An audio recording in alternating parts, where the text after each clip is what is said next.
어두운 섬부두에 검은 승용차가 멈춰 섰습니다. 차에서 내린 조카 민규, 손에는 두툼한 계약서가 들려 있었어요. 고모, 이제는 현실을 보셔야 합니다. 날선 목소리가 바닷바람을 타고 실려옵니다. 그러나 이분자 70대 등대지기의 대답은 단호했어요. 여긴 내 집이자 내 삶의 터전이다. 쉽게 팔 생각 없다. 그녀의 뒤로 30년 넘게 바다를 지켜온 하얀 등대가 굳건히 서 있었습니다. 제 이름은 이분자입니다. 올해 74살이에요. 남해 먼 바다 위에 떠 있는 작은 섬, 서백도에서 등대지기로 살아왔습니다. 벌써 30년이 넘었군요. 남편 박성우와 함께 이 섬에 온 게 40살 때였으니까요. 그때는 젊었어요. 하얀 등대 앞에서 사진도 찍고 바닷바람에 휘날리는 머리카락도 예뻤죠. 지금은 온통 하얗게 새어버렸지만요. 남편이 세상을 떠난 지도 벌써 10년이 되었습니다. 그 뒤로는 혼자서 등대를 지키고 있어요. 등대 관리소 겸 민박 운영을 하면서 말이에요. 사실 요즘은 민박 손님도 별로 없어요. 젊은 사람들은 화려한 도시, 여행을 좋아하니까요. 하지만 저는 이곳이 좋습니다. 아침에 일어나면 바다가 제일 먼저 저를 반겨주거든요.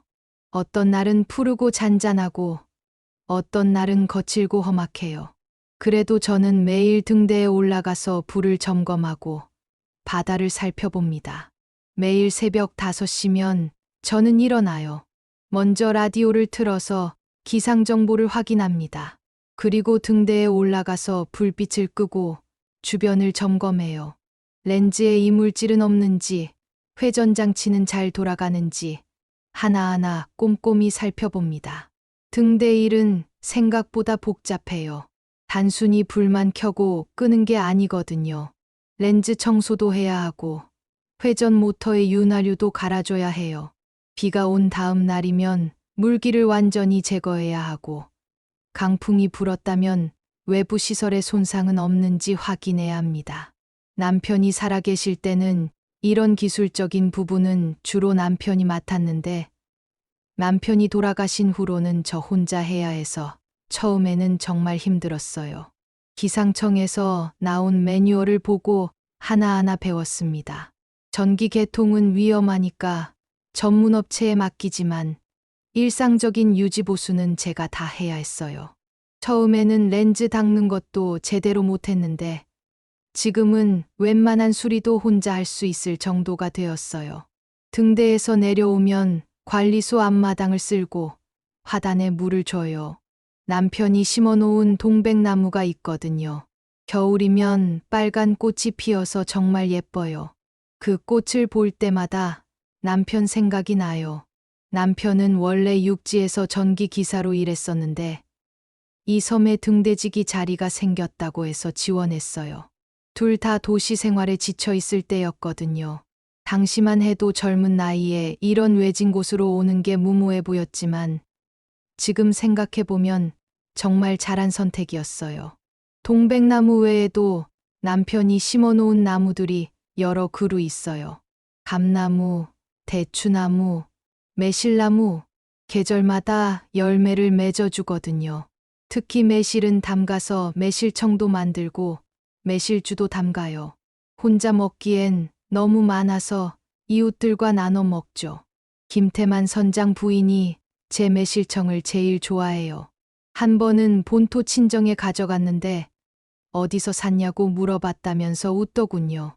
아침 식사는 간단하게 해요. 밥 한 공기에 미역국, 그리고 직접 담근 김치. 가끔은 섬에서 나는 나물도 무쳐 먹고요. 식사를 마치고 나면 등대 일지를 써요. 날씨, 바람의 방향과 색이, 지나간 배들, 특별한 일들을 모두 기록합니다. 이 일지 쓰는 게 보통 일이 아니에요. 매일매일 빼먹지 않고 써야 하거든요. 처음에는 뭘 써야 할지 몰라서 간단하게만 적었는데 시간이 지나면서 점점 자세하게 쓰게 됐어요. 지나간 배의 종류, 크기, 국적까지 적어요. 어선인지 상선인지 어느 나라 선박인지도 망원경으로 확인해서 기록해둡니다. 나중에 해양 사고가 생기면 이런 기록이 중요한 자료가 되거든요. 그런데 요즘 큰 걱정이 하나 생겼어요. 제 조카 민규가 자꾸만 이곳을 팔라고 한다는 거예요. 어느 날 오후였습니다. 등대에서 내려와 마당에서 빨래를 널고 있는데 검은 승용차 한 대가 부두에서 올라오더군요. 이상했어요. 미리 연락도 없었고 섬 주민들 차도 아니었거든요. 서백도는 작은 섬이에요. 인구가 고작 20명 남짓이죠. 그래서 누가 와도 금세 알 수 있어요. 더구나 차를 가진 사람은 몇 명 안 되거든요. 대부분은 오토바이나 자전거를 타고 다녀요. 차가 필요할 때는 김태만 선장의 트럭을 빌리곤 하죠. 서백도에 처음 차가 들어온 게 한 10년 전이었어요. 그때도 온 섬이 떠들썩했죠. 아이들은 신기하다고 차 주위를 맴돌고 어른들은 좁은 길에 차가 다닐 수 있을까 걱정했어요. 실제로 몇 군데는 길을 넓히기도 했고요. 차에서 내린 건 조카 민규와 그 아내 혜린이었어요. 그리고 정장을 입은 낯선 남자 2명도 함께였습니다. 민규는 제 형의 아들인데 부산에서 작은 건설회사를 하고 있어요. 평소에는 1년에 한두 번 정도만 안부 인사를 하러 왔는데 이번에는 뭔가 다른 기색이었어요. 민규는 원래 성격이 급한 편이에요. 어릴 때부터 그랬어요. 아주버님이 살아계실 때도 항상 민규 걱정을 했거든요. 너무 성급하게 일을 처리한다고요. 그래도 착한 아이였어요. 제가 혼자 되고 나서도 종종 안부를 물어보고 설날이나 추석에는 꼬박꼬박 찾아왔어요. 그런데 최근에는 올 때마다 이 섬을 떠나라는 이야기를 했어요. 혼자 사는 게 위험하다고 본토에 나와서 살라고요. 민규가 어색하게 웃으며 다가와서 갑자기 와서 죄송하다고 하더군요. 저는 빨래 집게를 손에 든 채로 무슨 일이냐고, 저 사람들은 누구냐고 물었습니다. 혜린이 나서서 설명했어요. 대한개발 직원분들을 모시고 왔다는 거였어요. 대한개발, 처음 듣는 이름이었어요. 그런데 왠지 불길한 예감이 들었습니다. 정장을 입은 사람들이 우리 같은 작은 섬에 올 이유가 뭐가 있겠어요. 혜린이는 평소보다 더 화장을 진하게 했더군요. 그리고 입고 온 옷도 평상시보다 훨씬 고급스러워 보였어요. 뭔가 중요한 일이 있구나 싶었어요. 정장을 입은 남자 중 한 명이 명함을 내밀면서 자신을 대한개발기획팀 김과장이라고 소개했어요. 서백도 종합개발사업과 관련해서 말씀드릴 게 있다는 거였어요. 명함을 받아보니 번듯번듯하고 고급스러웠어요. 대한개발기획팀장 김진수라고 적혀 있었죠. 서울 강남에 본사가 있다고도 나와 있었고요. 종합개발사업. 저는 고개를 갸우뚱했습니다. 무슨 개발 사업이냐고 물어보니까 김 과장이라는 사람이 가방에서 두꺼운 서류 뭉치를 꺼내더군요. 서백도를 해양관광 복합리조트로 개발한다는 거였어요. 정부에서도 적극 지원한다고 하면서 이 섬이 완전히 새로워질 거라고 하더군요. 저는 어리둥절했습니다. 갑자기 무슨 소리인지 모르겠더군요. 우리 섬을 리조트로 개발한다고요? 이 작은 섬을 말이에요? 서류를 휘리릭 넘겨보는데 컬러로 인쇄된 조감도며 설계도면들이 가득했어요. 우리 섬이 맞나 싶을 정도로 화려하고 거대한 시설들이 그려져 있었어요. 민규가 제 팔을 잡으며 안에서 자세히 이야기하자고 했어요. 관리소 거실에 모두 앉았습니다. 제가 보리차를 우려서 내놓았는데 정장 입은 사람들은 거들떠보지도 않더군요. 뭔가 급한 일이 있는 모양이었어요. 김 과장이 서류를 펼치며 설명하기 시작했어요. 서백도는 해양관광의 최적지라고 하더군요. 본토에서 40분 거리에 천혜의 자연환경을 갖추고 있다면서 5성급 호텔과 마리나, 골프장, 워터파크를 건설할 계획이라고 했어요. 저는 깜짝 놀랐습니다. 골프장요? 이 작은 섬에요? 라고 물어보니까 18홀 규모로 계획하고 있다는 거예요. 그리고 이 등대 주변 부지가 가장 전망이 좋아서 프리미엄 빌라 단지로 조성할 예정이라고 하더군요. 제가 사는 이 작은 섬 전체가 바뀐다는 소리였어요. 김 과장의 설명에 따르면 현재 섬 전체를 3개 구역으로 나눠서 개발한다는 거였어요. 1구역은 리조트 호텔과 마리나, 2구역은 골프장과 콘도, 3구역은 워터파크와 상업시설이라고 했어요. 제가 살고 있는 등대 부근은 1구역에 속한다고 하더군요. 저는 가슴이 철렁했어요. 이 사람들이 뭘 말하는 건지 점점 이해가 되기 시작했거든요. 제가 평생 지켜온 이곳을 등대를 없애겠다는 소리잖아요. 다른 정장 남자가 끼어들어서 물론 등대는 보존할 거라고 하더군요. 관광 상품으로서 가치가 있다면서요. 하지만 현재의 관리소 건물은 노후화되어서 철거해야 할 것 같다고 했어요. 그 자리에 전망 좋은 프리미엄 빌라를 짓겠다는 거였어요. 그 사람 이름은 박대리라고 하더군요. 젊어 보이는 사람이었는데 말하는 투가 좀 거만해 보였어요. 마치 이미 다 정해진 일인 것처럼 말하더군요. 혜린이 부드럽게 제가 충분히 보상받을 거라고 말했어요.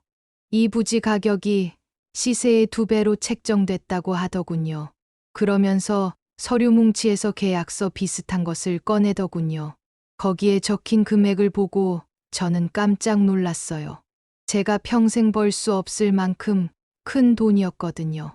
하지만 저는 고개를 저으며 이곳을 팔 생각이 없다고 했습니다. 민규가 답답하다는 표정으로 이런 기회가 또 언제 오냐고. 제가 혼자서 이 넓은 관리소를 관리하는 것도 힘드시지 않냐고 하더군요. 그러면서 이 돈이면 부산에 괜찮은 아파트도 살 수 있고 편하게 사실 수 있다고 했어요. 저는 분명히 말했습니다. 힘들지 않다고 여기서 살 거라고 했어요. 김 과장이 끼어들어서 현실적으로 생각해 보라고 했어요. 연세도 있고 만약에 응급 상황이 생기면 어떻게 하냐고. 병원도 멀다고 하더군요. 그러면서 본토에 살면 모든 게 편할 거라고. 병원도 가깝고 마트도 가깝다고 했어요. 저는 화가 치밀어 올랐어요. 제가 지금까지 잘 살았는데 뭐가 문제냐고 했죠. 응급 상황이라고 해봤자 감기 걸리는 정도인데 그것도 본토 병원에 가서 치료받으면 되는 거고요. 제가 아픈 게 아니라 다른 사람이 아플 때 제가 도와주는 일이 더 많다고 했어요. 하지만 그들은 계속 말을 이었습니다. 개발 계획이 어떻고 섬 경제가 살아날 거라고 일자리가 많이 생긴다고 했어요.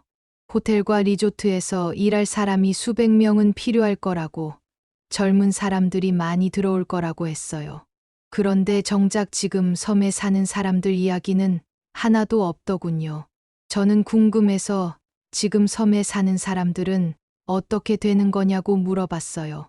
김 과장이 물론 고려하고 있다면서 원하는 분들은 본토에 아파트를 제공하고 여기서 계속 살기를 원하는 분들에게는 리조트 내 직원 숙소를 마련할 예정이라고 하더군요. 직원 숙소라고요? 저는 어이가 없었어요.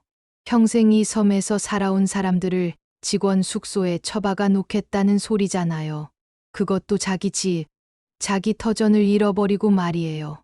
박 대리가 직원 숙소라고 해도 시설은 좋을 거라고, 에어컨도 있고 인터넷도 되고 깨끗할 거라고 했어요. 하지만 그게 중요한 게 아니잖아요. 이곳은 우리가 평생 살아온 고향인데 그걸 돈으로 바꿀 수 있는 게 아니잖아요. 민규가 마지막으로 이번 주 안에 답을 달라고 했어요. 더 늦으면 조건이 나빠질 수도 있다면서요. 다른 곳에서도 비슷한 개발 계획이 있어서 경쟁이 치열하다고 지금이 가장 좋은 조건이라고 했어요. 그들이 떠나고 나서 저는 한참 동안 멍하니 앉아 있었습니다. 정말 어이가 없었어요. 제 허락도 없이 제 집을, 제 터전을 마음대로 처분하려고 하다니요. 그것도 혈육인 조카가 나서서 말이에요. 저녁이 되어서야 마음이 좀 진정됐어요. 그래도 아직 팔지 않았으니까 괜찮다고 생각했어요. 제가 싫다고 하면 어쩔 수 없는 거 아닌가요? 다음 날 아침, 저는 마을 회관으로 갔어요. 어제 있었던 일을 섬 사람들에게 이야기해 주고 싶었거든요. 회관에는 이미 여러 사람들이 모여 있었습니다. 마을 이장인 최봉수 씨와 선장 김태만 씨, 그리고 젊은 어부 오지우도 있었어요. 그 외에도 박덕기 씨, 이순남 할머니, 강민철 씨까지 모두 10명 가까이 모여 있었어요. 최 이장이 저를 보자마자 어제 본토에서 사람들이 왔다면서 물어보더군요. 저는 그런데 이장님도 아시냐고 했더니 김태만 선장이 자기들도 연락받았다고 하더군요. 어선 정박지를 다른 곳으로 옮기라고 했다는 거예요. 저는 깜짝 놀라서 어선 정박지를요? 라고 물었어요. 말이나 건설 때문에 기존 부두는 없어진다면서 대신 섬 반대편에 작은 포구를 만들어 준다고 했다는 거예요. 김태만 선장이 자세히 설명해 주더군요. 현재 부두 자리에는 요트와 유람선이 정박할 수 있는 마리나가 들어선다고. 그래서 어선들은 섬 뒤편 바위가 많은 곳에 새로 포구를 만든다고 하더군요. 오지우가 씁쓸하게 그쪽은 조류가 세서 어선 정박하기 어렵다고. 게다가 마을에서도 너무 멀다고 했어요. 아침에 고기 잡으러 나가려면 1시간은 걸어야 한다면서요.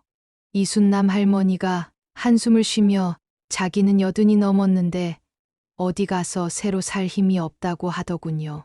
그러면서 직원 숙소에서 살라고 하는데 남의 눈치 보면서 어떻게 사냐고 했어요. 저는 점점 화가 났어요. 이 사람들이 정말 우리를 생각하는 게 맞나 싶었거든요. 우리한테는 편의를 봐준다면서 실제로는 우리를 내쫓으려는 거잖아요. 최 이장이 한숨을 쉬며 문제는 우리가 어쩔 수 없다는 거라고 하더군요. 이미 군청에서 개발 허가를 내줬다는 거예요. 군수가 직접 도장을 찍었다고. 그러면 법적으로 문제 없다는 뜻이라고 했어요. 박덕기 씨가 끼어들어서 자기는 보상금을 받고 본토로 나가겠다고 하더군요. 나이도 많은데 새로운 일에 도전할 용기가 없다면서요. 그러면서 미안하다는 표정을 지었어요. 강민철 씨도 고민된다고 했어요. 아직 자식들이 어린데 여기서 계속 살면 교육 문제가 걱정된다면서요. 리조트가 들어서면 일자리는 많이 생기겠지만 과연 우리 같은 사람들이 할 수 있는 일이 있을까 하는 의문도 든다고 했어요. 그럼 우리는 어떻게 해야 하냐고 제가 물어보니 모두 고개를 떨구더군요. 김태만 선장이 사실 개발회사에서 자기들한테도 제안했다고 했어요. 보상금 받고 본토로 이주하라고 했다는 거였어요. 선장 자격증이 있으니까 다른 곳에서도 일할 수 있을 거라고 하더군요. 저는 가슴이 답답했습니다. 그럼 다들 섬을 떠날 거냐고 물었더니 잠시 침묵이 흘렀어요. 그때 오지우가 자기는 안 떠날 거라고, 여기가 자기 고향이라고 했어요. 고마웠어요. 적어도 한 명은 같은 마음이구나 싶었거든요. 오지우는 26살의 젊은 어부예요. 부산에서 직장 생활을 하다가 3년 전에 고향으로 돌아온 청년이에요. 성실하고 의리도 있고 섬 어른들을 잘 모셔요. 저도 오지우를 아들처럼 아꼈어요. 가끔 등대 일도 도와주고 무거운 것도 들어주고 컴퓨터 같은 것도 가르쳐 줬거든요. 오지우가 자기는 도시에서 살아봐서 안다면서 그런 곳에서는 진짜 사람 사는 맛이 없다고 했어요. 매일 지하철 타고 출근하고 좁은 사무실에 앉아서 컴퓨터만 들여다보고 퇴근하면 집에서 TV만 보다가 자고. 그런 삶이 무슨 의미가 있냐고 했어요. 이순남 할머니가 오지우 손을 잡으며 고맙다고, 젊은 사람이 이런 생각을 해주니 든든하다고 하더군요. 저희는 그날 오후까지 회관에서 이야기를 나눴어요. 하지만 뾰족한 수가 없었어요. 개발회사에서는 이미 모든 준비를 마친 것 같았고, 우리는 그냥 순순히 따라야 하는 처지였어요. 그래도 저는 포기할 수 없었어요. 이곳은 제 삶의 터전이니까요. 남편과의 추억이 서린 곳이고 제가 평생 지켜온 등대가 있는 곳이니까요. 집으로 돌아오니 또 민규가 와 있었어요. 이번에는 혼자였습니다. 거실에서 핸드폰을 보고 있더군요. 민규가 바로 생각해 봤냐고 물어보더군요. 저는 단호하게 생각할 것도 없다고 안 판다고 했습니다. 민규의 얼굴이 굳어지면서 왜 이렇게 고집을 부리냐고, 제 나이에 혼자 이런 곳에 사는 게 말이 되냐고 하더군요. 그러면서 요즘 세상이 얼마나 위험한데 혼자 사는 노인들 대상으로 한 범죄가 얼마나 많은데 하면서 걱정하는 척했어요. 저는 지금까지 잘 살았다고 했어요. 이 섬에서는 그런 범죄 걱정할 필요가 없다고, 모든 사람이 서로 아는 사이인데 뭐가 위험하냐고 했어요. 민규가 그게 문제라면서 제가 건강할 때는 괜찮지만 만약에 쓰러지면 어떻게 하냐고, 누가 돌봐주냐고 하더군요. 겨울에 눈이라도 많이 오면 배도 안 다니는데 그때 응급 상황이 생기면 어쩔 거냐고 했어요. 저는 기분이 나빠졌어요. 민규가 저를 무능한 늙은이 취급하는 것 같았거든요. 마치 제가 언제 쓰러져도 이상하지 않을 정도로 몸이 안 좋은 것처럼 말하더군요. 저는 아직 멀쩡하다고, 등대 관리도 제대로 하고 있고 밥도 해먹고 산다고 했어요. 오히려 저보다 민규가 더 안 건강해 보인다고, 담배도 많이 피우고 술도 많이 마시는 것 같다고 했어요. 민규가 현실을 보라면서 요즘 민박 손님도 거의 없지 않냐고, 수입은 어떻게 할 거냐고 하더군요. 등대지기 수당만으로는 생활비도 부족할 텐데 점점 나이가 들면 더 힘들어질 거라고 했어요. 그건 사실이었어요. 코로나 이후로 민박 손님이 뚝 끊어졌거든요. 예전에는 여름철에 한 달에 10팀 정도는 왔는데 요즘은 한 팀 오기도 어려워요. 하지만 저는 다른 방법을 찾을 수 있다고 생각했어요. 인터넷으로도 홍보할 수 있고 체험 프로그램도 만들 수 있고요. 민규가 가방에서 서류를 꺼내면서 사실 변호사와 상의해 봤다고 하더군요. 제 상태로는 재산 관리가 어렵다는 의견이라면서 한정우견을 신청하는 게 좋겠다고 한다는 거였어요. 저는 그 말이 무슨 뜻인지 잘 몰랐어요. 하지만 좋은 소리는 아닌 것 같았습니다. 한정우견이 뭐냐고 물어보니까 법원에서 저를 대신해서 재산 관리를 해주는 거라고, 제 건강 상태나 나이를 고려해서라고 하더군요. 제가 혼자서 중요한 결정을 내리기 어려우니까 법적으로 보호받을 수 있다는 거였어요. 저는 펄쩍 뛰었어요. 제 재산을 남이 관리한다고요? 그게 무슨 말이냐고 했어요. 민규가 저를 위한 일이라고, 혼자서 이런 중요한 결정을 내리기엔 부담스럽지 않냐고 하더군요. 그러면서 후견인이 되면 제가 편하게 살 수 있게 도와주겠다고, 복잡한 일은 자기가 다 처리하겠다고 했어요. 저는 화가 머리끝까지 났습니다. 민규가 뭔데 제 일에 간섭하냐고, 저는 아직 정신 멀쩡하고 건강하다고 했어요. 제가 언제 도움을 요청한 적이 있냐고, 지금까지 혼자서도 잘 살아왔다고 했어요. 민규가 흥분하지 말라면서 저를 위해서 하는 말이라고 하더군요. 그러면서 이런 큰 돈이 오가는 일을 혼자 결정하기엔 너무 위험하다고, 혹시 사기를 당할 수도 있다고 했어요. 그 순간 저는 깨달았어요. 민규가 정말로 원하는 게 뭔지를요. 제 재산이 탐이 났구나 하는 생각이 들었습니다. 등대 관리소와 이 땅이 얼마나 비싼지 알았구나 싶었어요. 저는 당장 나가라고, 다시는 그런 소리 하지 말라고 했어요. 제가 정신 나간 사람도 아니고 속지 않는다고 했어요. 민규가 이모라고 소리쳤지만 저는 나가라고 했어요. 그러면서 제가 죽을 때까지 이곳에서 살 거라고, 누구도 저를 내쫓을 수 없다고 했어요. 결국 민규는 화를 내며 떠났어요. 하지만 저는 불안했습니다. 정말로 법원에 뭔가를 신청할 것 같았거든요. 나중에 한 일이지만 그때 이미 민규는 변호사와 모든 걸 준비해둔 상태였어요. 그날 밤 저는 잠을 이룰 수가 없었어요. 민규의 말들이 머릿속에서 맴돌았어요. 정말 제가 혼자서 이곳을 지킬 수 있을까 하는 의구심도 들었고요. 하지만 포기할 수는 없었어요. 이곳은 제 인생 그 자체였으니까요. 며칠 후 태풍주의보가 내렸어요. 저는 등대에서 기상청 무선을 듣고 있었습니다. 태풍 링링이 북상하고 있다는 소식이었어요. 이런 날이면 저는 더욱 긴장해요. 바다에서 조난사고가 일어날 가능성이 높거든요. 등대지기의 가장 중요한 임무 중 하나가 바로 이런 응급 상황에 대처하는 거예요. 오후부터 바람이 거세지기 시작했어요. 파도도 점점 높아지고 있었고요. 저는 등대 불빛을 평소보다 더 자주 점검했어요. 이런 날에는 등대가 제대로 작동해야 선박들이 안전하게 피항할 수 있거든요. 저녁 무렵에는 바람 소리가 정말 무서웠어요. 관리소 창문이 달달 떨릴 정도였어요. 밖에 나가보니 나무들이 휘청거리고 파도가 방파제를 넘나들고 있었어요. 밤 10시쯤 되었을 때 무선에서 이상한 신호가 들렸어요.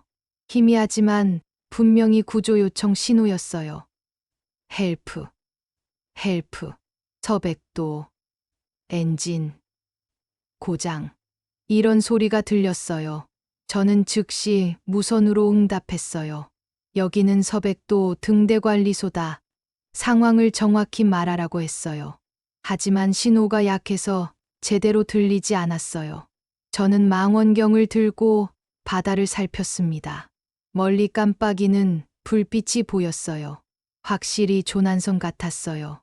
위치는 등대에서 남동쪽으로 약 2km 정도 떨어진 곳이었어요. 급하게 마을로 내려가서 김태만 선장을 찾았어요. 선장이 집에서 텔레비전을 보고 있었는데 제가 급하게 뛰어가서 바다에 조난선이 있다고 했더니 김태만 선장이 잠옷 차림으로 나와서 이 날씨에 바다 나가면 죽는다고 하더군요. 파도가 3에 4m는 되어 보였고 바람도 시속 50km 이상 불고 있었어요. 정말 위험한 상황이었죠. 저는 하지만 사람이 죽을 수도 있다고 했어요. 무선으로 들리는 목소리가 정말 절박했거든요. 그때 오지우가 달려왔어요. 자기도 무선 신호를 들었다고 하더군요. 어선에 있던 무선기로 들었다면서 분명히 조난 신호가 맞다고 했어요. 오지우는 젊고 용감했어요. 김태만 선장이 말려도 나가야 한다고 했어요. 사람 생명이 걸린 일이라면서요. 결국 김태만 선장도 마음을 바꿔서 함께하기로 했어요. 저희는 가장 튼튼한 어선에 구명용품을 싣고 바다로 나갔습니다. 구명조끼, 구명밧줄, 의료용품, 그리고 비상연락용 무선기까지 챙겼어요. 바다에 나가보니 정말 무서웠어요. 파도가 엄청 세게 쳤어요. 여러 번 뒤집힐 뻔했습니다. 배가 파도에 맞아서 위아래로 심하게 흔들릴 때마다 속이 뒤틀렸어요.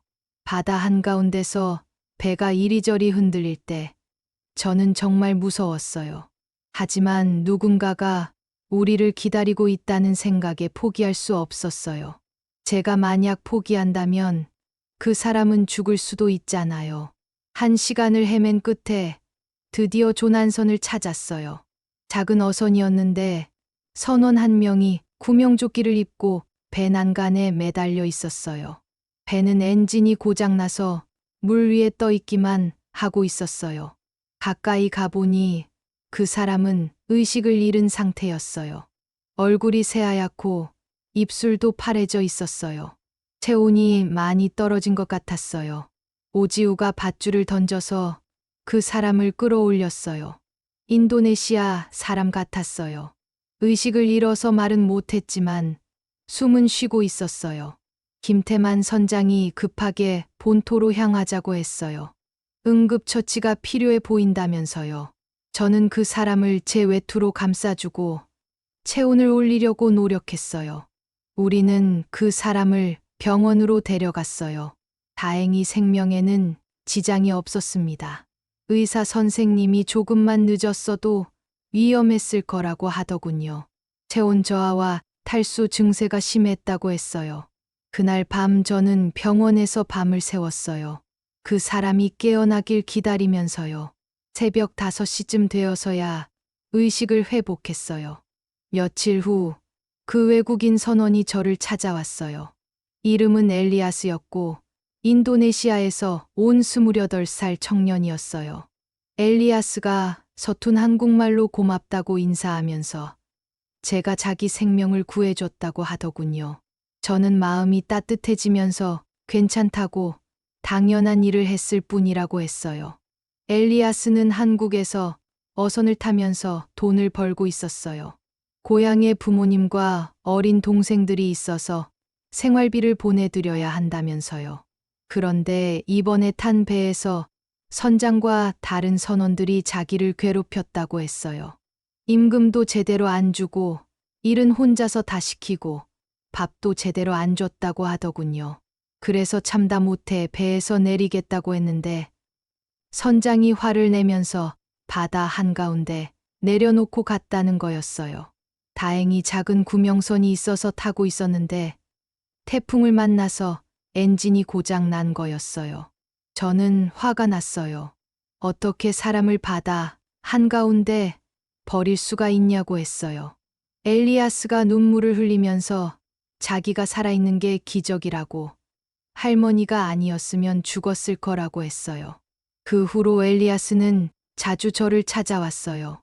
일손도 도와주고 때로는 인도네시아 음식도 만들어줬어요. 정말 맛있었어요. 향신료를 많이 써서 처음에는 맵다고 생각했는데 먹다 보니 중독성이 있더군요. 특히 나시고랭이라는 볶음밥은 정말 맛있었어요. 엘리아스는 성격이 정말 좋은 청년이었어요. 항상 웃고 있고 힘든 일도 불평하지 않고 했어요. 그리고 한국어를 배우려고 정말 열심히 노력했어요. 매일 한국어 공부를 하고 모르는 단어가 있으면 저한테 물어봤어요. 제가 등대 청소를 하면 엘리아스도 와서 도와줬어요. 높은 곳은 무서워서 엘리아스가 올라가고 저는 아래서 도구를 전해주고 그랬어요. 둘이서 일하니까 훨씬 빨리 끝났어요. 오지우도 자주 왔습니다. 등대 장비 점검을 도와주거나 무거운 짐을 들어주곤 했어요. 그리고 컴퓨터나 스마트폰 같은 어려운 것들도 가르쳐 줬어요. 오지우가 저한테 스마트폰을 하나 사주겠다고 하더군요. 요즘은 다들 스마트폰을 쓰는데 저만 없으면 연락하기도 불편하다면서요. 처음에는 어려울 것 같아서 거절했는데 오지우가 계속 권하니까 결국 하나 샀어요. 처음에는 정말 어려웠어요. 버튼이 어디 있는지도 모르겠고 전화 받는 것도 헷갈리고 그랬어요. 하지만 오지우가 인내심을 갖고 하나하나 가르쳐 줬어요. 전화 거는 법, 문자 보내는 법, 사진 찍는 법까지요. 특히 사진 찍는 건 정말 신기했어요. 등대나 바다 사진을 찍으면 너무 예쁘게 나오더라고요. 어느 날 오지우가 제가 해주신 일을 기록해두라고 하더군요. 나중에 필요할지도 모른다면서요. 무슨 뜻이냐고 물어보니까 민규 씨가 법원에 뭔가 신청했다는 소리가 들린다고 하더군요. 마을에서 흘러나온 소문이라면서 이분자 할머니를 상대로 뭔가 법적 절차를 밟고 있다는 거였어요. 저는 가슴이 덜컥했어요. 역시 민규가 실행에 옮겼구나 싶었습니다. 엘리아스가 무슨 일이냐고 물어봐서 오지우가 설명해 줬어요. 엘리아스는 화가 난 표정으로 할머니는 좋은 사람인데 왜 그러냐고 하더군요. 자기 생명을 구해준 은인인데 그런 분을 괴롭히면 안 된다고 했어요. 저는 두 청년을 보며 생각했어요. 이 아이들이 진짜 가족 같다는 생각이요. 혈연으로 맺어진 민규보다 이 아이들이 저를 더 이해해주고 챙겨줬어요. 오지우가 증거를 모아두라고 했어요. 제가 등대 관리를 제대로 하고 있다는 증거, 주민들을 도와준 기록, 그리고 응급 상황에 잘 대처했다는 증거들을 말이에요. 그래서 저는 그날부터 더욱 자세하게 일지를 쓰기 시작했어요. 매일의 업무, 기상 상황, 지나간 선박, 주민들과의 상호작용까지 모든 걸 기록했어요. 결국 법원에서 연락이 왔어요. 한정우견 심판 청구 사건이라는 것이었습니다. 저는 변호사를 구해야 했어요. 오지우가 추천해준 변호사 선생님과 만났습니다. 젊은 여자 변호사였는데 이름이 최은영이었어요. 최은영 변호사가 상황을 자세히 설명해 줬어요. 민규가 제출한 서류를 보니 저희 판단 능력에 심각한 문제가 있다고 주장하고 있다는 거였어요. 구체적으로 어떤 내용이냐고 물어보니 여러 가지가 있더군요. 첫째, 혼자 살기 어려운 고령의 상황. 둘째, 응급 상황 발생 시 적절한 대처 능력 부족. 셋째, 대규모 재산 거래에 대한 판단력 결여. 넷째, 사회적 고립으로 인한 인지 능력 저하 가능성. 저는 제가 뭘 잘못했냐고 물었어요. 응급 상황의 대처 능력이 부족하다고요. 제가 얼마나 많은 응급 상황을 해결해 왔는지 그들은 모르는 것 같았거든요. 최은영 변호사가 제 등대 관리 기록과 주변 사람들의 증언을 모아보겠다고 하더군요. 그리고 의학적 검사도 받아야 할 것 같다고 했어요. 저는 병원에서 온갖 검사를 받았어요. 치매 검사, 인지능력 검사, 신체 검사까지요. 혈액 검사도 하고 뇌 MRI도 찍었어요. 하루 종일 병원에서 이것저것 검사를 받으니까 정말 지쳤어요. 다행히 모든 결과가 정상이었습니다. 의사 선생님이 나이에 비해서 정말 건강하다고, 인지 능력도 또래보다 훨씬 뛰어나다고 하더군요. 법정에 서는 날, 저는 떨렸어요. 평생 법정에 설 일이 없을 줄 알았거든요. 검은 정장을 입고 갔는데 법원 건물이 정말 크고 엄숙해 보였어요. 법정 안으로 들어가니 민규와 혜린이 앉아 있었어요. 그들의 변호사는 저에 대해 이런저런 이야기를 했어요. 나이가 많다. 혼자 살기 어렵다. 판단력이 떨어진다. 민규 측 변호사는 준비를 철저히 해왔더군요. 저의 나이, 혼자 사는 상황, 민박 수입 감소, 의료진과의 거리 등을 근거로 들어서 저 혼자서는 재산을 관리하기 어렵다고 주장했어요. 하지만 저희 편에서는 여러 사람이 증언해줬어요. 김태만 선장이 나와서 제가 우리 섬의 든든한 버팀목이라고, 바다, 날씨를 누구보다 정확히 예측하고 위험할 때마다 우리를 도와줬다고 했어요. 특히 태풍이 올 때마다 미리 알려줘서 어선들이 안전하게 피항할 수 있었다고 증언했어요. 최봉수 이장도 증언했어요. 제가 마을 일에도 적극적으로 참여하고 어려운 이웃이 있으면 도와주는 마음 따뜻한 분이라고 했어요. 그리고 등대 관리도 전문가 못지않게 잘한다고 했어요. 오지우도 증언하면서 제가 자기가 아는 사람 중에 가장 똑똑하고 용감한 분이라고, 폭풍 후 밤에 사람을 구하러 나가신 분인데 판단력이 떨어진다는 게 말이 안 된다고 했어요.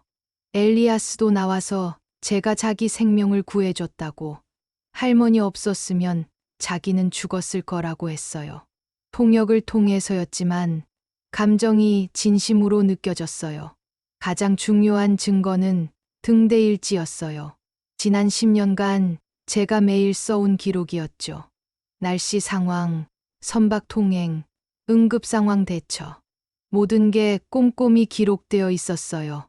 판사님이 일지를 들여다보시면서 매우 세심하고 체계적인 기록이라고, 인지 능력에 전혀 문제가 없어 보인다고 말씀하셨어요. 최은영 변호사가 추가로 제출한 의료진 소견서도 도움이 됐어요. 제가 받은 모든 검사 결과가 정상이었고, 특히 인지 능력 검사에서는 또래 평균보다 높은 점수를 받았거든요. 민규 측에서는 마지막으로 제가 큰 재산 거래를 혼자 결정하기에는 위험하다고 주장했어요. 개발업체의 제안을 거절한 것도 합리적 판단이 아니라고 했어요. 하지만 최은영 변호사가 반박했어요. 재산 처분은 개인의 자유의사에 따르는 것이고 경제적 이익만을 고려해야 하는 건 아니라고 했어요. 정서적 가치, 사회적 의미도 충분히 고려할 수 있는 합리적 판단이라고 했어요. 결국 저는 이겼어요. 한정우견 신청이 기각되었습니다. 판사님이 이분자 씨는 현재 신체적, 정신적으로 건강하며 일상생활과 재산 관리에 전혀 문제가 없다고 판결하셨어요. 법정에서 나올 때 정말 후련했어요. 오지우와 엘리아스, 최은영 변보사가 축하해줬어요. 김태만 선장도 와서 잘 됐다고 기뻐해줬어요. 법정 승리 후 저는 섬의 미래에 대해 진지하게 생각해보기 시작했어요. 개발회사의 압박은 계속될 것이고 저 혼자서는 한계가 있을 거라는 생각이 들었거든요. 그때 뜻밖의 제안이 들어왔어요. 해양수산부에서 도서지역 해양안전거점 사업을 추진한다는 거였어요. 공무원이 저를 찾아와서 제 등대 관리소를 해양안전 정보센터로 활용하고 싶다고 하더군요. 외국인 선원들을 위한 언어 지원 서비스도 함께 한다는 거였어요. 처음에는 무슨 말인지 잘 이해가 안 됐어요. 해양안전 정보센터라니 저 같은 사람이 할 수 있는 일인지 의문이 들었거든요. 공무원이 자세히 설명해 주더군요. 제가 하고 있는 등대 관리 업무에 몇 가지를 추가하는 거라고 했어요. 기상정보 수집과 전파, 조난신호 접수와 대응, 외국인 선원 지원 업무 등이었어요. 저는 관심이 생겨서 구체적으로 어떤 일을 하는 거냐고 물어봤어요. 기상정보 전파, 응급상황 대응, 외국인 선원 지원 업무라고 하더군요. 제가 지금까지 해오던 일을 공식화하는 거라고 보면 된다는 거였어요. 특히 외국인 선원 지원 업무가 중요하다고 했어요. 요즘 우리 바다를 지나다니는 외국 어선이 많아졌는데 언어 소통 문제로 어려움을 겪는 경우가 많다는 거였어요. 간단한 통역 서비스나 응급 상황 대응을 도와주면 된다고 했어요. 좋은 아이디어라고 생각했어요. 하지만 저 혼자서는 어려울 것 같았습니다. 특히 언어 문제는 제가 해결할 수 없는 부분이었어요. 오지우가 아이디어를 냈어요. 우리가 협동조합을 만들어 보면 어떻겠냐는 거였어요. 제가 해양안전 업무를 하고 엘리아스가 통역을, 자기가 기술 지원을 하자는 거였어요. 엘리아스도 좋은 생각이라며 동의했어요. 자기도 한국에서 계속 살고 싶었다고 하더군요. 고향에 돌아가는 것보다는 여기서 새로운 삶을 시작하고 싶다고 했어요. 우리는 여러 번 회의를 했어요. 어떤 일을 할지, 어떻게 운영할지, 수익은 어떻게 낼지 생각해야 할 것들이 많았어요. 최은영 변호사도 도움을 줬어요. 협동조합 설립에 필요한 법적 절차를 알려주고 서류 작성도 도와줬어요. 우리는 서백도 해양안전협동조합을 만들었어요. 정부 지원금 신청도 하고 해운회사들한테서 후원도 받았어요. 관리소 1층은 업무 공간으로 개조했어요. 최신 무선 통신 장비, 컴퓨터, 프린터, 팩스기까지 들여놓았어요. 2층은 외국인 선원들을 위한 게스트하우스로 만들었어요. 처음에는 이런 기계들이 어려웠지만 오지우가 하나하나 가르쳐줘서 금세 익숙해졌어요. 컴퓨터로 기상 정보를 확인하고 이메일도 보내고 심지어 화상통화도 할 수 있게 됐어요. 엘리아스는 인도네시아어, 영어, 그리고 점점 늘어가는 한국어로 통역 업무를 담당했어요. 처음 며칠은 서툴렀지만 곧 능숙하게 일을 처리했어요. 오지우는 기술적인 모든 일을 맡았어요. 통신 장비 관리, 컴퓨터 시스템 운영, 인터넷 홈페이지 관리까지 했어요. 저는 총괄 책임자로서 전체 업무를 조정하고 관련 기관과의 연락을 담당했어요. 그리고 물론 등대 관리도 계속했고요. 협동조합이 문을 연 지 한 달 만에 첫 번째 성과가 있었어요. 중국 어선 한 척이 엔진 고장으로 우리 바다에서 표류하고 있다는 신고가 들어왔어요. 저희가 즉시 출동해서 상황을 파악했어요. 엘리아스가 영어로 소통하면서 상황을 확인하고 오지우가 해양경찰에 연락해서 구조 요청을 했어요. 다행히 큰 사고 없이 구조됐어요. 중국 선원들이 정말 고마워하더군요. 그때 저는 우리가 하는 일이 정말 의미 있는 일이라는 걸 느꼈어요. 업무 공간이 넓어지면서 저는 거주 공간이 필요했어요. 마침 관리소 옆에 작은 목조주택이 있었거든요. 원래는 창고로 쓰던 곳이었는데 리모델링해서 살만하게 만들었어요. 20평 정도의 작은 집이었지만 저에게는 충분했어요. 거실과 침실, 작은 부엌이 있었고 앞마당에서는 바다가 한눈에 보였습니다. 리모델링 과정에서 오지우와 엘리아스가 정말 많이 도와줬어요. 벽지도 새로 바르고 바닥도 새로 깔고 화장실도 새로 만들었어요. 작지만 정말 아늑한 집이 되었어요. 엘리아스는 목공일에 소질이 있더군요. 나무를 다루는 솜씨가 정말 좋았어요. 제 침대도 만들어주고 책장도 만들어줬어요. 인도네시아에서 아버지한테 배웠다고 하더군요. 오지우는 전기 관련 일을 담당했어요. 전등도 새로 달고 콘센트도 추가로 설치했어요. 작은 에어컨도 달아줘서 여름에도 시원하게 지낼 수 있게 됐어요. 제가 이사를 간다고 하니 마을 사람들이 모두 도와줬어요. 짐도 옮겨주고 집 청소도 해주고요. 특히 김태만 선장 부인이 와서 커튼도 달아주고 화분도 몇 개 가져다 줬어요. 이순남 할머니는 제가 직접 담근 김치를 큰 통째로 가져다 줬어요. 혼자 살면 김치 담그기 어려울 텐데 당분간은 이걸로 드시라고 하시더군요. 최봉수 이장이 좋은 선택이라고, 이제 편하게 지내라고 하더군요. 관리소와 가까우면서도 독립적인 공간이 있으니 좋을 거라고 했어요. 새 집에서의 첫날 밤, 저는 정말 행복했어요. 작지만 제 공간이 있다는 게 좋았어요. 그리고 바로 옆에는 제가 평생 지켜온 등대가 있고 든든한 동료들도 있고요. 저는 마당에 작은 공방을 차렸어요. 바닷가에서 주워온 조개 껍데기나 유리조각, 나무 토막 등으로 소품을 만드는 재활용 공방이었어요. 처음에는 그냥 심심풀이로 시작했는데 의외로 인기가 좋았어요. 본토에서 오는 관광객들이 기념품으로 사가더군요. 바다 유리로 만든 목걸이, 조개 껍데기로 만든 캔들 홀더, 표류목으로 만든 시계, 하나하나가 세상에 단 하나뿐인 작품들이었어요. 오지우가 인터넷 쇼핑몰도 만들어줬어요. 서백도 할머니의 바다, 공방이라는 이름으로요. 처음에는 어떻게 하는 건지 몰랐는데 오지우가 사진 찍는 법부터 상품 설명 쓰는 법까지 다 가르쳐 줬어요. 주문이 제법 들어와서 용돈벌이가 되었습니다. 많은 돈은 아니지만 제가 만든 걸로 누군가가 기뻐한다는 게 좋았어요.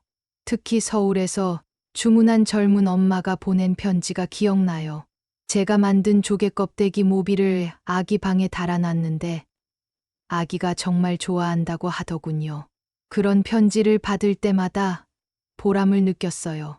어느 날 저녁 우리 넷이 제 마당에서 바비큐를 했어요. 오지우가 고기를 굽고 엘리아스는 인도네시아식 볶음밥을 만들었어요. 최은영 변호사도 와서 함께 했습니다. 바다에 해가 지고 있었어요. 등대에서 불빛이 깜빡이기 시작했습니다. 정말 평화로운 순간이었어요. 오지우가 제가 정말 잘 선택한 것 같다고 하더군요. 뭘 잘 선택했냐고 물으니까 이곳을 지키기로 하신 것 말이라고 했어요. 만약 팔았다면 우리는 만나지도 못했을 거라고 하더군요. 엘리아스가 덧붙여서 자기도 새로운 가족을 얻었다고 했어요. 인도네시아에 있는 가족만큼 소중한 가족이라고 하더군요. 그러면서 할머니를 진짜 할머니처럼 생각한다고 했어요. 저는 눈시울이 뜨거워졌어요. 이런 말을 들을 줄 몰랐거든요. 최은영 변호사가 정말 멋진 삶이라고, 자기도 배울 게 많다고 하더군요. 도시에서만 살다 보니 이런 따뜻한 공동체를 경험할 기회가 없었다면서요. 그날 밤, 저는 오래도록 바다를 바라봤어요. 등대 불빛이 어둠을 밝히고 있었습니다. 바다는 잔잔했고 별들이 반짝이고 있었어요. 저는 생각했어요. 가족이라는 게 꼭 피로 이어진 관계만은 아니구나 하고요. 같은 꿈을 꾸고 서로를 아끼고 힘들 때 도와주는 사람들이 진짜 가족이구나 하는 생각이 들었어요. 민규도 제 가족이지만 오지우와 엘리아스, 최은영 변호사 같은 사람들도 제 가족이에요. 어쩌면 이쪽이 더 진짜 가족인지도 모르겠어요.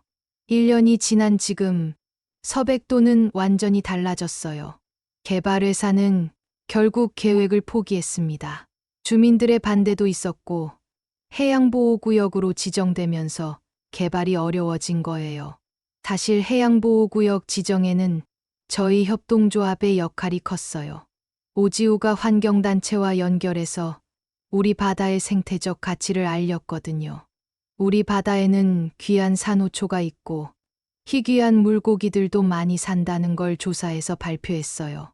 그리고 등대 주변은 철새들의 중요한 서식지라는 것도 밝혀졌어요. 환경단체에서 나온 전문가들이 며칠간 조사를 했는데 정말 놀라운 결과가 나왔어요. 우리 섬 주변 바다가 생태계의 보고라는 거였어요. 그 결과로 해양보호구역으로 지정됐고 대규모 개발은 불가능해졌어요. 개발회사도 더 이상 포기하고 철수했어요. 우리 협동조합은 성공적으로 운영되고 있어요. 매달 20여 척의 외국 어선이 우리 서비스를 이용합니다. 응급환자 이송도 10여 차례 했고요. 가장 기억에 남는 건 러시아 어선 구조 사건이었어요. 한겨울에 러시아 어선 한 척이 엔진 고장으로 우리 근처에서 표류하고 있었어요. 엘리아스가 영어로 소통해서 상황을 파악했는데 선원 중 한 명이 맹장염 증세를 보인다는 거였어요. 저희가 즉시 해양경찰과 연락해서 헬기로 환자를 이송했어요. 의사 말로는 조금만 늦었어도 위험했을 거라고 하더군요. 나중에 그 러시아 선원이 회복된 후에 편지를 보내왔어요. 러시아어로 쓴 편지였는데 인터넷 번역기로 읽어보니 정말 고맙다는 내용이었어요. 오지우는 해양구조 자격증을 땄어요. 부산까지 가서 교육도 받고 시험도 봤어요. 이제 전문적인 해양구조 업무도 할 수 있게 됐어요. 엘리아스는 한국어 능력 시험 4급을 합격했고 이제 통역 일을 혼자서도 척척 해내고 있습니다. 한국어 실력이 정말 늘었어요. 처음에는 단어 몇 개만 알았는데 이제는 복잡한 상황도 통역할 수 있어요. 제 바다 공방도 인기가 좋아요. 서울에서 온 젊은 부부가 저한테 작품 주문을 했어요. 신혼집 장식용이래요. 바다 유리로 만든 램프인데 정말 예쁘게 나왔어요. 밤에 불을 켜면 바다 같은 푸른 빛이 나더군요. 요즘은 주문이 많아져서 엘리아스도 공방 일을 도와줘요. 손재주가 좋아서 금세 배웠어요. 특히 나무 다루는 일은 저보다 더 잘해요. 민규는 가끔 안부 전화를 해요. 처음엔 서먹했지만 이제는 괜찮아졌어요. 제가 잘 살고 있다는 걸 알았거든요. 법정 일 이후로 관계가 좀 어색했는데 시간이 지나면서 조금씩 회복되고 있어요. 지난달에 큰 태풍이 왔어요. 태풍 미탁이었는데 정말 무서웠습니다. 바람 소리가 마치 괴물이 울부짖는 것 같았어요. 저는 등대에서 밤새 기상청과 연락을 주고받았어요. 인근 해역의 모든 선박에게 대피 명령을 전파했습니다. 오지우와 엘리아스는 제 집에서 함께 밤을 새웠어요. 혹시 응급 상황이 생길까 봐서요. 저희 집은 작지만 셋이 있기에는 충분했어요. 새벽 3시쯤 무선으로 구조 요청이 들어왔어요. 서백도 관제소, 서백도 관제소. 여기는 제주오라면서 엔진이 고장 났다고 하더군요. 저는 즉시 해양경찰에 연락했어요. 그리고 오지우에게 구조정 준비를 지시했습니다. 엘리아스가 무선으로 제주오와 통신했어요. 승선원이 필리핀 사람들이라서 영어로 대화해야 했거든요. 상황이 심각했어요. 선원 5명이 타고 있는데 엔진이 완전히 멈춰서 표류하고 있다는 거였어요. 게다가 파도가 너무 세서 배가 전복될 위험도 있다고 했어요. 해양경찰 헬기가 출동했지만 바람이 너무 세서 구조가 어려웠어요. 결국 저희가 구조선으로 나가기로 했어요. 정말 위험한 작업이었어요. 파도가 5m 이상 치고 있었고 바람도 시속 80km 이상 불고 있었어요. 하지만 사람 생명이 걸린 일이라 포기할 수 없었어요. 오지우가 구조선을 조종하고 엘리아스가 통신을 담당했어요. 저는 구조 장비를 준비했고요. 제주호를 찾는데 2시간이 걸렸어요. 찾았을 때는 정말 위험한 상황이었어요. 배가 크게 기울어져서 언제 뒤집힐지 모르는 상태였거든요. 오지우가 능숙하게 배를 접근시켰어요. 해양구조 교육을 받은 게 도움이 됐어요. 엘리아스가 구조 밧줄을 던지고 선원들을 하나씩 끌어올렸어요. 5명 모두 무사히 구조했어요. 몇 명은 바닷물을 많이 마셔서 상태가 안 좋았지만 생명에는 지장이 없었어요. 결국 우리는 5명의 선원을 무사히 구조했어요. 태풍이 지나간 후 해양경찰서장이 직접 찾아와서 감사패를 주었습니다. 그때 정말 뿌듯했어요. 우리가 하는 일이 얼마나 중요한지 다시 한번 깨달았거든요. 필리핀 선원들도 정말 고마워했어요.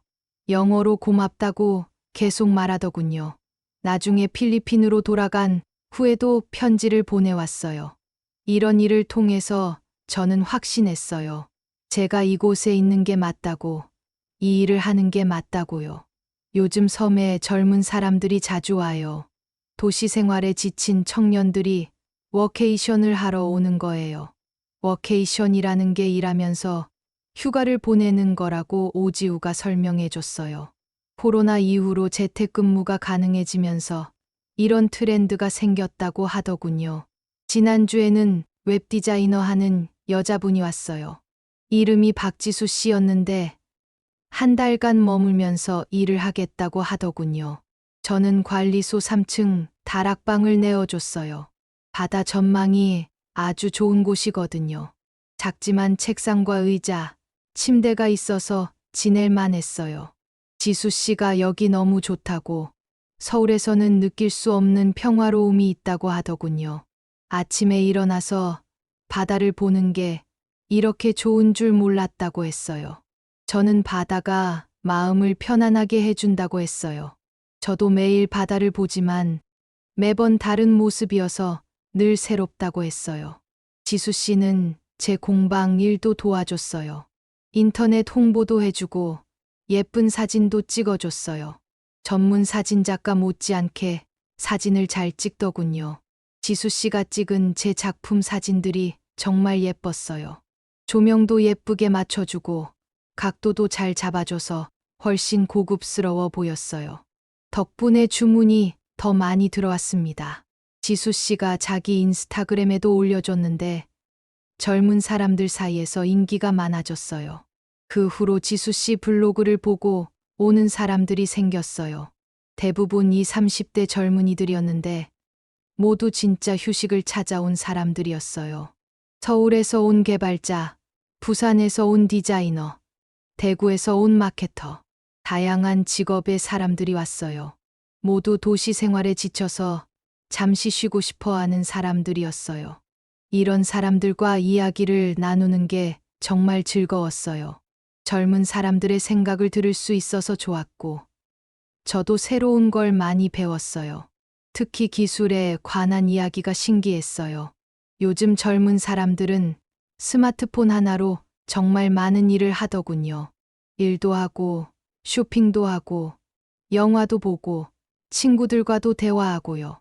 저도 오지우한테 배워서 스마트폰을 쓰고 있지만 젊은 사람들만큼은 못해요. 그래도 조금씩 배워가고 있어요.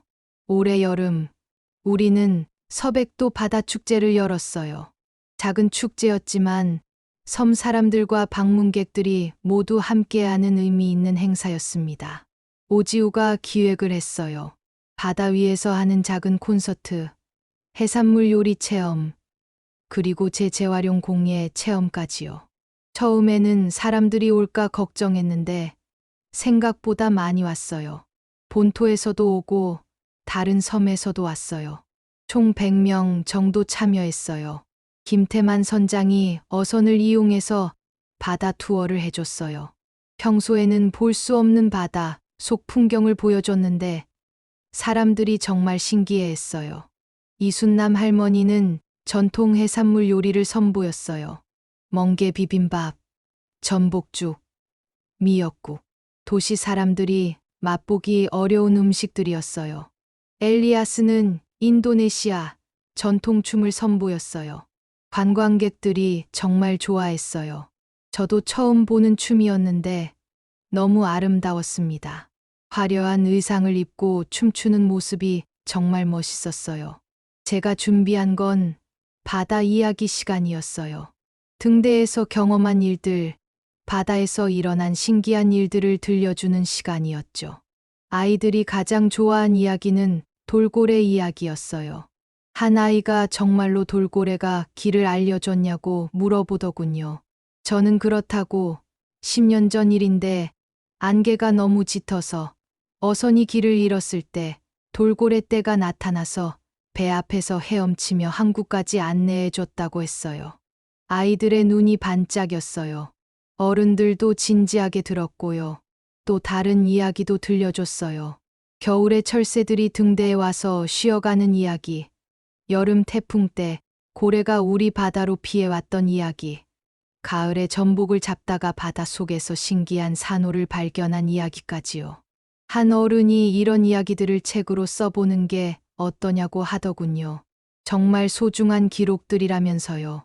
저는 생각해 보겠다고 했어요. 사실 책을 쓴다는 건 상상도 해본 적이 없었거든요. 축제 이틀째 날에는 공예 체험이 있었어요. 바다에서 주운 재료들로 작은 장식품을 만드는 체험이었어요. 아이들이 정말 열심히 했어요. 조개 껍데기에 그림을 그리기도 하고 바다 유리로 목걸이를 만들기도 했어요. 어른들도 어린아이처럼 즐거워했어요. 서울에서 온 한 가족이 특히 기억에 남아요. 아빠, 엄마, 그리고 7살 딸이 함께 왔는데 딸아이가 제가 만든 조개 모빌을 보고 정말 갖고 싶어 했어요. 그런데 그 모빌은 판매용이 아니라 전시용이었거든요. 저는 그 아이를 위해서 새로 만들어주겠다고 했어요. 그 아이 부모가 정말 고마워하더군요. 딸아이도 너무 기뻐했어요. 나중에 완성된 모빌을 받고 우는 줄 알았어요. 축제 마지막 날 밤, 우리는 등대에서 작은 파티를 했어요. 바다를 바라보며 맥주를 마시고 이야기를 나누었습니다. 서울에서 온 한 대학생이 자기도 이런 삶을 살고 싶다고, 무언가를 지키면서 사는 삶을 살고 싶다고 하더군요. 저는 그 말이 참 고마웠어요. 젊은 사람이 이런 생각을 해주다니요. 그 대학생은 환경공학과 학생이라고 했어요. 졸업하면 환경보호 관련 일을 하고 싶다고 하더군요. 우리 협동조합 같은 일에 관심이 많다면서 나중에 인턴으로 와도 되냐고 물어보더군요. 저는 물론이라고 했어요. 젊은 사람들이 관심을 가져주는 게 고마웠어요. 축제가 끝난 후에도 그 대학생은 종종 연락을 해왔어요. 방학 때 한 달간 와서 바다, 생태계 조사를 도와주겠다고 하더군요. 요즘 저는 자주 생각해요. 가족이라는 게 뭘까 하는 생각을요. 혈연으로 맺어진 민규도 가족이지만 저를 정말 이해해주고 지지해준 건 오지우와 엘리아스, 그리고 이 섬에서 만난 사람들이었어요. 지난 설날에 모든 식구들이 모였어요. 오지우와 새로 사귄 여자친구, 엘리아스와 그의 한국인 아내, 최은영 변호사, 그리고 새로 온 어케이션족들까지요. 엘리아스는 작년에 결혼했어요. 부산에서 온 수진이라는 간호사와 만났는데 우리 섬에 의료 봉사를 오면서 알게 됐다고 해요. 정말 좋은 사람이에요. 수진 씨는 한 달에 한 번씩 우리 섬에 와서 주민들 건강 검진을 해줘요. 저도 매번 체크를 받는데 나이에 비해 정말 건강하다고 하더군요. 오지우의 여자친구는 본토에서 초등학교 선생님을 하는 미경 씨예요. 정말 착하고 예쁜 사람이에요. 오지우가 행복해 보여서 저도 기뻐요. 제 작은 집이 사람들로 가득 찼어요. 다들 음식을 하나씩 가져와서 성대한 잔치가 벌어졌습니다. 저는 전통 떡국을 끓였어요. 엘리아스와 수진 씨는 갈비찜을 해왔고, 오지우와 미경 씨는 잡채와 나물을 준비해 왔어요. 최은영 변호사는 비싸 보이는 한과를 가져왔고요. 워케이션으로 온 젊은이들도 각자 뭔가씩 해왔어요. 한 명은 피자를 주문해서 가져왔고, 다른 한 명은 치킨을 사왔어요. 한국 음식과 서양 음식이 어우러진 독특한 설날 상차림이었어요. 하지만 정말 맛있었어요. 오지우가 이게 진짜 가족이라고 하더군요. 저는 그렇다고 가족은 피가 아니라 마음으로 이어지는 거라고 했어요. 엘리아스의 아내 수진 씨가 자기들도 할머니 자식이 된 것 같아서 행복하다고 하더군요. 그날 밤 모두가 돌아가고 나서 저는 등대에 올라갔어요. 불빛을 점검하고 바다를 바라보았습니다. 새해 첫날 밤의 바다는 정말 아름다웠어요. 달빛이 바다를 은빛으로 물들이고 파도가 작은 소리를 내며 밀려왔다 갔다 했어요. 저는 새해 소망을 빌었어요. 우리 모두가 건강하고 행복하기를, 그리고 이 아름다운 바다를 계속 지킬 수 있기를요. 2년이 더 지났습니다. 저는 이제 76살이에요. 무릎도 아프고 허리도 구부정해졌지만 마음만큼은 여전히 젊어요. 협동조합은 이제 서백도뿐만 아니라 인근 섬들과도 네트워크를 구축했어요. 남해 섬연합해양안전 네트워크라는 이름으로 말이에요. 오지우가 총괄 책임자가 되었고 각 분야별로 전문가들이 포진해 있습니다. 엘리아스는 이제 5개 언어를 할 수 있어요. 인도네시아어, 영어, 한국어는 물론이고 중국어와 일본어까지 배웠어요. 이 지역을 지나다니는 외국 어선의 언어 대부분을 소화할 수 있게 됐어요. 오지우는 해양구조 전문가가 됐어요. 1급 자격증을 땄고 다른 해양구조 요원들을 교육하는 강사 역할도 하고 있어요. 최근에는 해양수산부에서 모범 해양안전거점으로 선정되어 표창도 받았어요. 장관님이 직접 섬에 와서 시상식을 했는데 정말 뿌듯했어요. 그날 장관님이 저 같은 분이 계셔서 우리 바다가 더 안전해지는 것 같다고 하시더군요. 저는 제 혼자 한 일이 아니라고, 이 아이들과 섬 사람들이 함께 만든 결과라고 했어요. 장관님이 협동조합 모델을 다른 지역으로도 확산시키고 싶다고 하시더군요. 우리가 하는 일이 전국적인 모범 사례가 될 수 있다면서요. 저는 영광이라고 했어요. 우리의 경험이 다른 지역에도 도움이 될 수 있다면 기꺼이 도우겠다고 했어요. 실제로 작년에는 제주도, 울릉도, 백령도에서 우리 협동조합을 견학하러 왔어요. 비슷한 해양안전 협동조합을 만들고 싶다면서요. 저희가 노하우를 전수해주고 오지우가 직접 가서 컨설팅도 해줬어요. 지금은 3곳 모두 성공적으로 운영되고 있어요. 작년에는 특별한 일이 있었어요. FBS에서 다큐멘터리를 제작한다고 해서 일주일 동안 촬영팀이 머물렀어요. 바다를 지키는 사람들이라는 제목의 프로그램이었는데 우리 협동조합 이야기가 중심이었어요. 촬영 중에 재미있는 에피소드가 있었어요. PD가 등대에서 일출 장면을 찍고 싶은데 새벽 5시에 가능하냐고 물어보더군요. 저는 웃으며 가능하다니요. 매일 새벽 5시에 등대에 올라간다고 했어요. PD가 깜짝 놀라더군요. 76살 할머니가 매일 새벽에 등대에 오른다는 게 믿어지지 않았나 봐요. 촬영 첫날 카메라맨이 저를 따라 등대에 올라왔는데 숨을 헐떡거리더군요. 저는 평상시처럼 계단을 올라갔는데 젊은 카메라맨이 더 힘들어하는 걸 보고 웃었어요. 방송이 나간 후에 전국에서 편지와 선물이 많이 왔어요. 특히 할머니들에게서 온 편지가 많았는데 저처럼 늦은 나이에도 새로운 일에 도전하고 싶다는 내용들이었어요.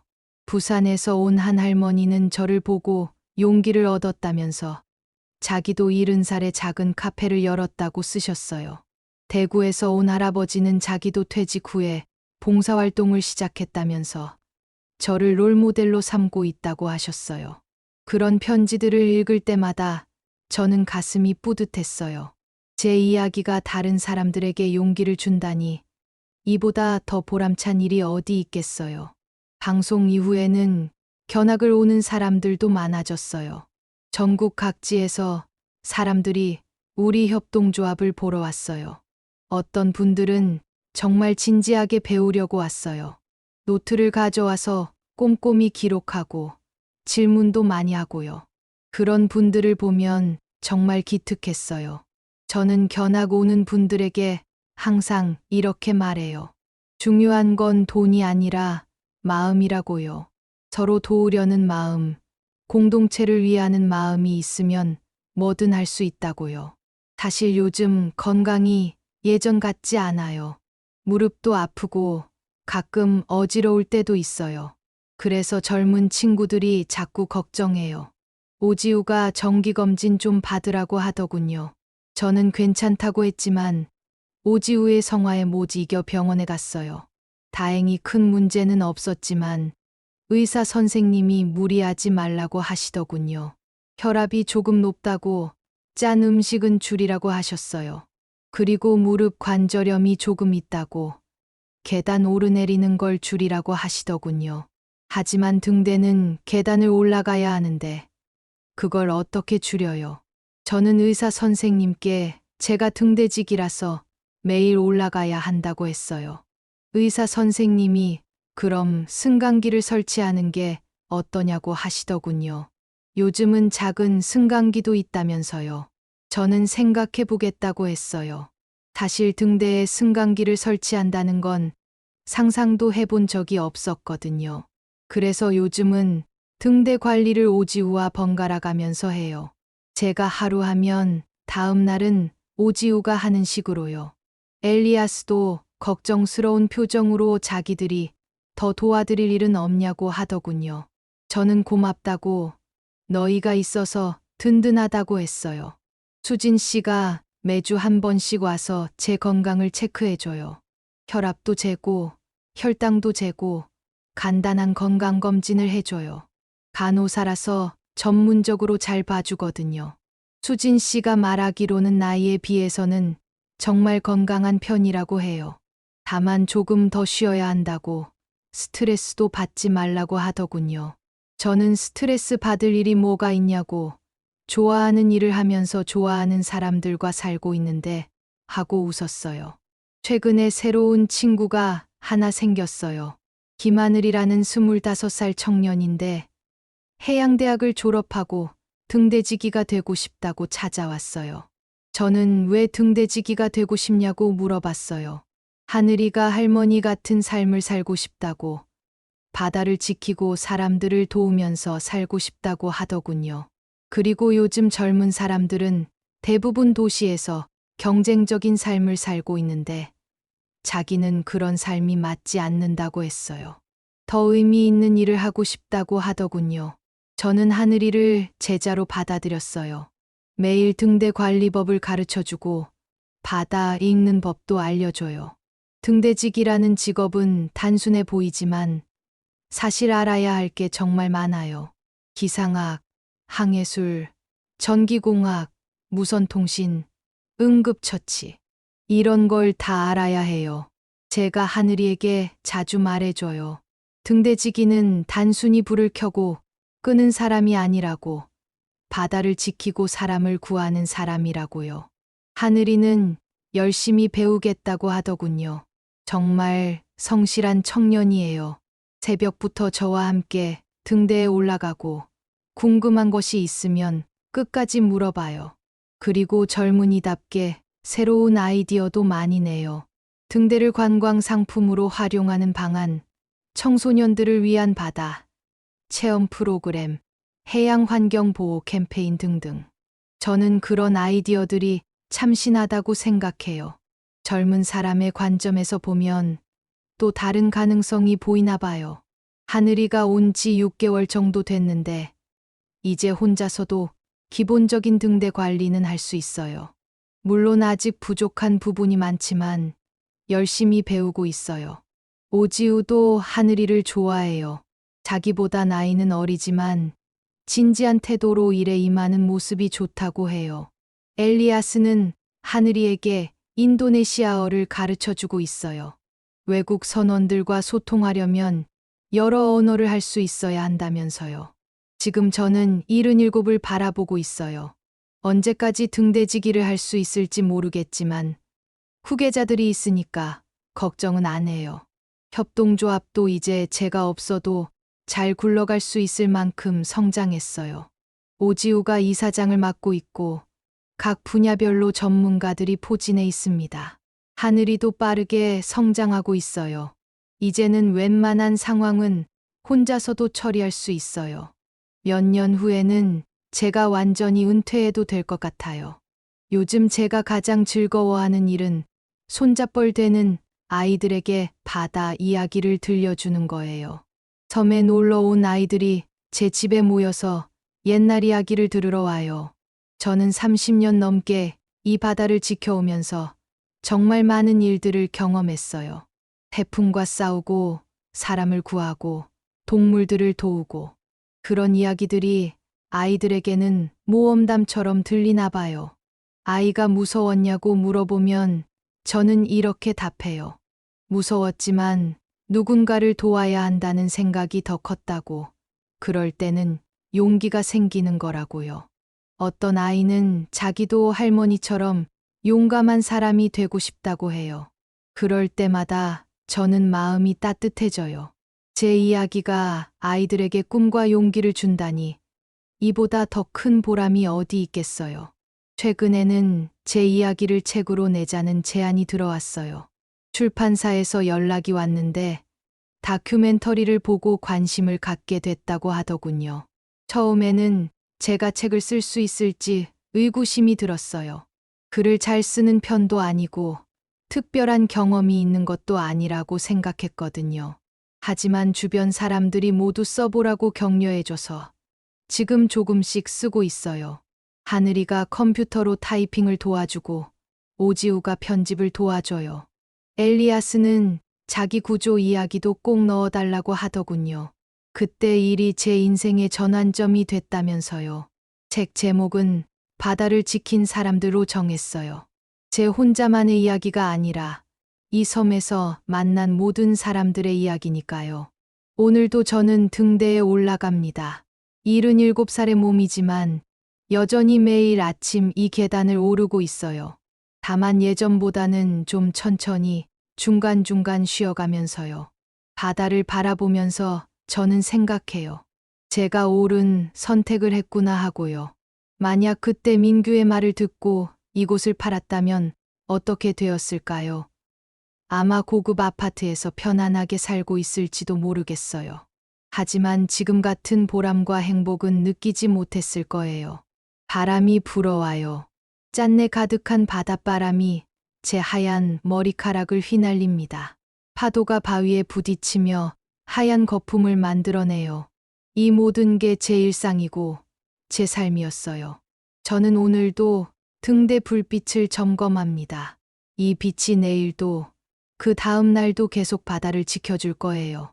제가 없어도 하늘이가, 오지우가, 엘리아스가 계속 지켜줄 거예요. 해가 지기 시작해요. 붉은 노을이 바다를 물들입니다.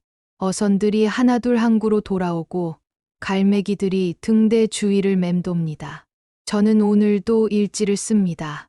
날씨는 맑음, 풍향은 남서풍, 풍속은 임스, 시정은 양호, 통과 선박은 12척, 특이사항은 하늘이가 첫 야간 근무를 성공적으로 마쳤다고 적어요. 등대 불빛이 켜집니다. 어둠 속에서 빛이 돌아가며 바다를 비춰요. 저는 마지막으로 바다를 바라보며 말합니다. 고마웠어. 바다야. 내일도 잘 부탁해. 그리고 집으로 내려갑니다. 작은 목조주택에는 따뜻한 불빛이 켜져 있어요. 하늘이가 저녁을 준비해 두었거든요. 이것이 제 삶이었습니다. 바람과 파도 사이에서 등대의 빛과 함께 진짜 가족들과 함께 살아온 삶이요. 제가 선택한 길이었고 지금도 전혀 후회하지 않는 길입니다. 가족은 가까운 피가 아니라 같은 바람을 견디는 사람들이라고 했죠. 저는 지금도 그렇게 믿고 있어요. 그리고 이 믿음은 앞으로도 계속 이어질 거예요. 하늘이를 통해서, 우리 협동조합을 통해서, 그리고 이 이야기를 듣는 모든 분들을 통해서 말이에요. 반짝이는 별들과 잔잔한 바다, 그리고 멀리서 들려오는 파도 소리. 모든 게 평화로워요. 이 작은 섬에서 제가 지켜온 등대와 함께 저는 오늘도 행복합니다. 그리고 내일도, 모레도 계속 행복할 거예요. 언젠가 제가 이 세상을 떠나더라도 이 등대는 계속 빛날 거예요. 제가 사랑하는 사람들이 지켜줄 거니까요. 돈과 개발의 명분, 그리고 삶의 터전을 지키려는 마음. 오늘 이야기는 우리에게 중요한 질문을 던집니다. 과연 무엇이 더 가치 있는 선택일까요? 우리는 때로 눈앞의 이익과 오래 지켜온 삶의 무게 사이에서 갈등합니다. 이분자님의 이야기는 단순한 한 섬의 문제가 아니라 누구나 한 번쯤 마주하게 될 삶의 고민을 비추고 있습니다. 여러분은 어떻게 생각하시나요?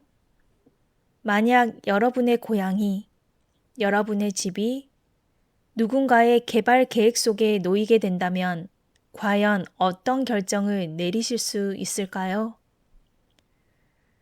등대의 불빛은 바다를 지켜왔습니다. 그리고 오늘도 그 빛은 꺼지지 않고 있습니다.